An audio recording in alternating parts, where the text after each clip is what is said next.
আসসালামু আলাইকুম বন্ধুরা, কেমন আছেন? আশা করি ভালো আছেন। আলহামদুলিল্লাহ আমিও ভালো আছি। তো সবাইকে জানাই রমজানুল মোবারক। রমজান মাস এসে গেছে, দেখতে দেখতে প্রায় অনেকগুলো দিন চলে যাচ্ছে। তো আমরা আবারও উঠে গেলাম নৌকায়। কেন নৌকায় উঠলাম, কোথায় যাইতেছি, আপনাদের মনে এই প্রশ্ন। তো আমরা যেখানেই যাই না কেন আমাদেরকে মেঘনা নদী বাড়ি দিয়েই যেতে হয়, সেজন্য আবারও মেঘনা নদীর উপরে নৌকায় উঠে গেলাম। তো নৌকাটা ছেড়ে দিল। তো নৌকাটা ছেড়ে দেওয়ার পরে ওইখানে দেখা গেল একটা ভাই দৌড়াইয়া আসতেছে, বলতেছে যে আমাকে নিয়ে নাও। একটুর জন্য উনি নৌকাটা ফেল করছে। তো টুনুর বাবা বলতেছে যে আমার বন্ধুটাকে নিয়ে নাও, কিন্তু মাঝি ভাই বলতেছে অনেক দেরি হয়ে গেছে, আমরা তো নৌকাটা ছেড়ে অনেক দূর আইসা পড়ছি, এখন নৌকাটা ভিড়ানো যাবে না। পিছনে আরেকটা নৌকা আসতেছে, ওনাকে বলেন নৌকা দিয়ে আসতে। দেখতে দেখতে চলে এলাম ভৈরব নৌকা ঘাটে। রিক্সা নিয়ে আমরা কোথায় যাইতেছি তো আপনারা দেখতে থাকেন। আমরা রিক্সা নিয়ে চলে গেলাম ডাইরেক্ট নিউ মার্কেটে, ভৈরব নিউ মার্কেটে চলে গেলাম। তো এসে দেখি আমাদের জন্য অনেক সুন্দর করে বেলুন দেওয়া মার্কেটটা সাজানো হয়েছে। আমরা ভিতরে ঢুকতে দেখি অনেক ভিড়, মহা ভিড়। আসলে আর রোজা, তাও অনেক ভিড়। আসলে সবাই তো ঈদের কেনাকাটা করবে, বেশিরভাগ মানুষই তো বাচ্চাদের জন্য কেনাকাটা করে। ভিতরে গিয়ে দেখলাম আরও ভিড়, কোনো দোকানে ঢোকার মতো না। অনেক অনেক মহিলা প্রত্যেকটা দোকানে দোকানে, কিন্তু আমরা কোন দোকানে যাব ভেবে পাচ্ছি না। তনুর বাবা শুধু দেখতেছে কোন দোকানটা একটু ফাঁকা আছে, কোনো দোকানে ফাঁকা নাই। এই যে আপনাদেরকে দেখাই, দেখেন কতটা ভিড় আছে। তো আমরা বুঝতে পারতেছি না আমরা কোথায় যাব। পরে যেয়ে আমরা চলে গেলাম একটা ডাইরেক্ট জুতার দোকানে, ওইখানেও ঢোকার মতো না, কারণ এবার জন্য আমরা জুতা নেই। টুনুর বাবা বলতেছে আসো আগে জুতাগুলো নিই। তো আমি বাইরে দাঁড়ায় রইলাম, ও কোনোভাবে ঢুকলো, আমি বাইরে দাঁড়ায় দাঁড়ায় ভিডিও করতেছি। অনেকগুলো মহিলা ওইখানে জুতা দেখতেছে, পুরুষও আবার আছে। তা ওদের ফাঁকে ফুঁকে দিয়া কোনো রকম আমরা চাপাচাপি করে ঢুকলাম। ঢুকে তারপর আমাদেরকেও কিছু জুতা দেখাইলো, অনেকগুলো কালেকশানই দেখাইলো যে দেখেন পছন্দ হয় কি না। তো আমরা দেখলাম অনেকগুলো। টুনুর বাবা একজোড়া পছন্দ করলো, বললো যে আমরা একটু বাইরে দেখে আসি, যদি এর চেয়ে ভালো না পাই তাহলে আপনাদের কাছ থেকে নেবো বলে আমরা চলে গেলাম বাইরে।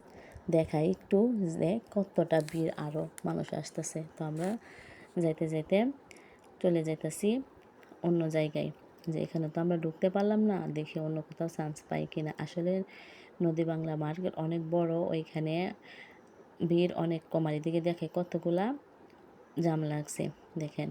তো আমরা যেতে যেতে চলে আসলাম নদী বাংলা শপিং কমপ্লেক্সে। দোকানে ঢুকলাম।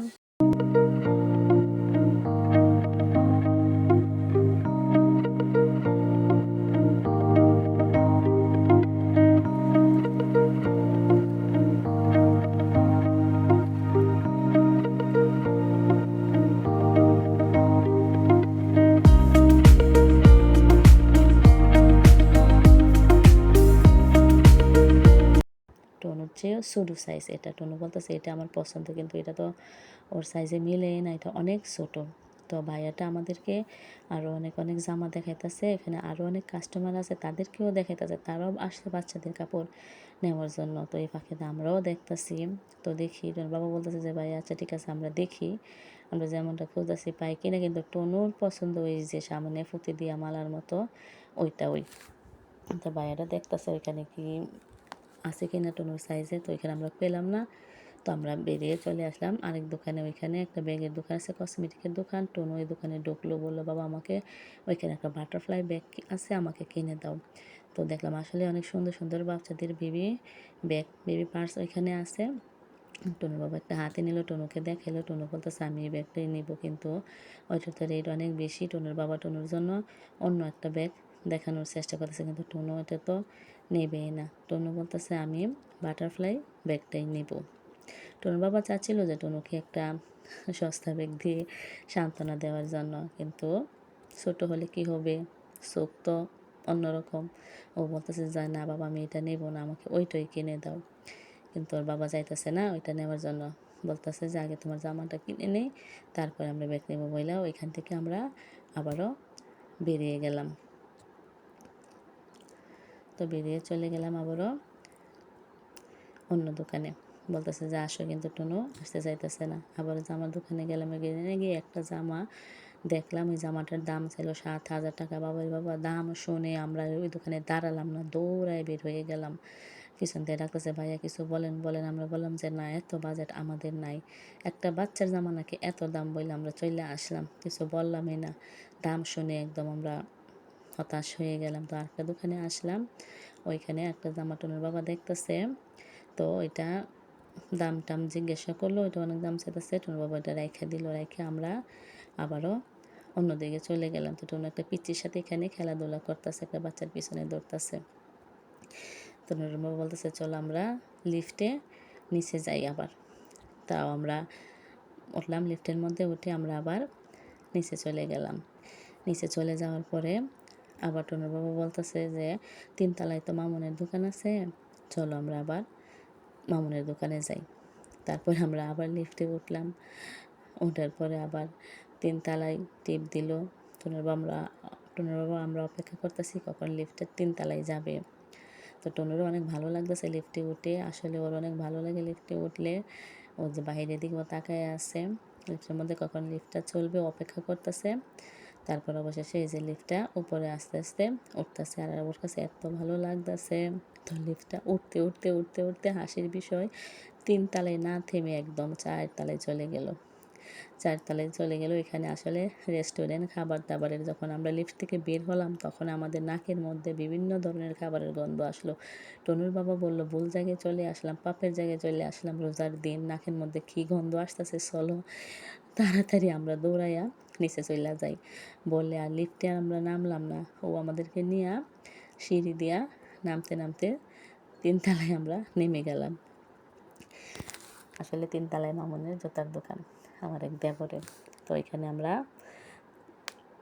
3 তলায় যাইয়া মামুনের দোকানটা খুঁজতেছি।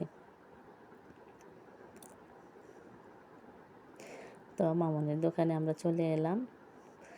মামুন আমাদেরকে দেখে বলতেছে যে কেমন আছেন, আসেন ভিতরে আসেন। আমরা জিজ্ঞাসা করলাম কেমন আছো। তো আসলে মামুনের দোকানে অনেক ভালো ভালো জুতা আছে, এই যে আমি দেখাই জুতাগুলা, অনেক সুন্দর সুন্দর কালেকশন আছে, ভালো ভালো জুতা আছে। তো আমি তো আর জুতা নেব না, টুনুর জুতো আগে মামুনের দোকান থেকে নিয়েছি, এখন শুধু টুনুর জামা নেব। বলতেছে ভাবি জুতা নেন, আমি বললাম যে না এখন আর জুতা লাগবে না, কেমন তোমার বেচা কিনা। তো বললো আছে ভাবি, নতুন মার্কেট, যেমন রিজিকে আছে তেমনই। তো 3 তলা পুরাটাই জুতার দোকান। তখন আমরা এখান থেকে বেরিয়ে এলাম, এলে আবারও সেই কসমেটিকের দোকানে আসলাম। টুনুর বাবা চাইতেছে টুনুরে এই বাটারফ্লাইগুলো দিয়ে সান্ত্বনা দিতে। টুনু একটা নিয়ে বলতেছে আমাকে আরেকটা দাও, কিন্তু বাটারফ্লাই ব্যাগটা ও নেবেই। অবশেষে বাটারফ্লাই ব্যাগটা ওর বাবা দামাদামি করতেছে। তো চীনা দোকান আছে বইলা উনি আমাদেরকে অনেক সস্তায় ব্যাগটা দিছে। আর টুনু 2টা বাটারফ্লাই নিল, একটা টুনুর জন্য একটা ইলমার জন্য। তো আমরা এখানে চলে গেলাম আমার শাশুড়ি মায়ের জন্য কাপড় কেনার জন্য। টুনুর জামা এখনও নেওয়া হয়নি। তো বললাম যে আম্মার জন্য একটা কাপড় নিয়ে নাও, আম্মা কি পরবে ঈদের দিন। তো আম্মা সুতি কাপড় ছাড়া আবার পরে না। তো আমরা খুঁজতেছি আম্মার জন্য কাপড়। তো ভাইয়াটা কাপড় দেখাইতেছে, টুনুর বাবার এগুলা ভালো লাগতেছে না, বলতেছে না যে না আম্মা এগুলা পরবে না। এই বলে আমরা কাপড় টাপড় দেখে এই দোকান থেকে আবার বেরিয়ে পড়লাম। টুনুর জামার জন্য চলে গেলাম। ওখানে টুনু একটা জামা পরে আয়নার দিকে তারিং নারিং কইরা দেখতেছে ওকে কেমন লাগে। দোকানদার ভাই বলতেছে লাগবে, আমরা বলতেছি লাগবে না। সেই জন্য ওকে জামাটা দোকানদার ভাইয়ে পরাইলো, পরাই দেখলো যে জামাটা আসলে ওর লাগছে, তো ওর নাকি এটাই পছন্দ হয়েছে। তো আমরা এখান থেকে আবার বেরিয়ে পড়লাম। বেরিয়ে আমরা আবার চলে এলাম চবিগড় শিলা দোকানে। তো কেন আসলাম ওইখানে আসলাম, আমার শাশুড়ি মায়ের জন্য তো কাপড় নেওয়া হলো না। তো সেলাই আমরা চলে আসলাম ওনার জন্য একটা কাপড় নেওয়ার জন্য। এখানে আয়সা দেখে এত ভিড়, ঢোকার মতো না, অনেক ভিড়। তাও আমরা চিপা চাপা দিয়ে ঢুকলাম। ঢুকা বললাম যে ভাইয়া আমাদেরকে শাড়ি কাপড় দেখান, ডিমান্ড দেখান। আম্মা আবার ডিমান্ড ছাড়া পরতে পারে না। আসলে ডিমান্ড কাপড়টা অনেক সফট হয়, অনেক পাতলা হয়। তো ভাইয়া একটা একটা শাড়ি কইরা আমাদেরকে দেখাইতেছে, আমরাও দেখতেছি, আমি দেখতেছি, টনুর বাবা দেখতেছে। আসলে কালারগুলি বেশি একটা পছন্দ হইতেছে না। আসলে আমরা একটু কড়া কালারের মধ্যে খুঁজতেছি, তো ভাইয়াটা খুঁজে পাইতেছে না। তো আমিও খোঁজাখুঁজি করতেছি, টুনুর বাবা খোঁজাখুঁজি করতেছে। আমি বলতেছি যে ভাই একটু কড়া কালারের মধ্যে দেন, একটু ভালো প্রিন্টের মধ্যে দেন। তো উনি কয়েকটা কাপড় নামাইতেছে। তো টুনুর বাবারে বলতেছি যে তুমি পছন্দ করে নাও তোমার আম্মার কাপড়টা, কারণ তুমি তো জানো আম্মা কী ধরনের কাপড় পরে। তো ও একটা কাপড় অবশেষে পছন্দ করলো। পছন্দ করে একটা কাপড় আমরা নিলাম।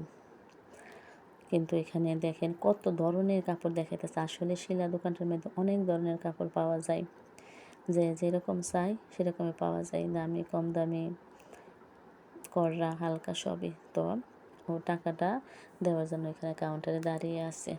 এবার জন্য জুতা নেওয়ার জন্য টুনুর জন্য জামা নেওয়া হলো, আম্মার জন্য কাপড় নেওয়া হলো। এখন এবার জুতা বাকি আছে। আসলে আমাদের আর কোনো কেনাকাটা নেই, টুনুর বাবারও নেই, আমারও নেই। তো এবার জন্য এক জোড় জুতা আমরা নিলাম।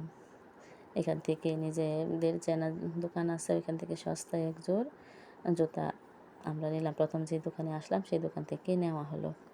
তো নিয়ে আমরা আবারও নৌকায় চলে এলাম বাড়ি যাওয়ার উদ্দেশ্যে। যে নৌকার ভিতরে দৃশ্যটা আমি দেখাই, সবার হাতে হাতে মোবাইল, একদম মুরব্বির থাইক্কা নিয়া যত ছেলেপেলেরা আছে সবাই হাতে মোবাইল নিয়ে বসে রয়েছে। আসলে মোবাইল ছাড়া যেন কারো সময়ই কাটে না, যে ভিতরে মোবাইল, বাহিরে মোবাইল, সব দিকে মোবাইল। তো আমরা এই যে দেখতে দেখতে মেঘনা নদী পাড়ি দিয়ে চলে আসতেছি বাড়িতে।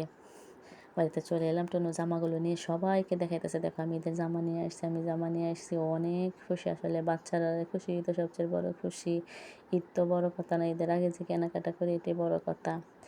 তারপরে টুনু ইলমাকে ডেকে ইলমার বাটারফ্লাইটা দিল, ইলমা পরে অনেক খুশি হয়েছে, নাচানাচি করতেছে। ওইদিকে টুনুও পরলো, টুনুর বাটারফ্লাইটা পইরা দুই বোনে বেরোইয়া গেল উড়াউড়ি করার জন্য। কি সুন্দর দুইটা দেখেন পরি, দুইটা প্রিন্সেস, দুইটা প্রজাপতি।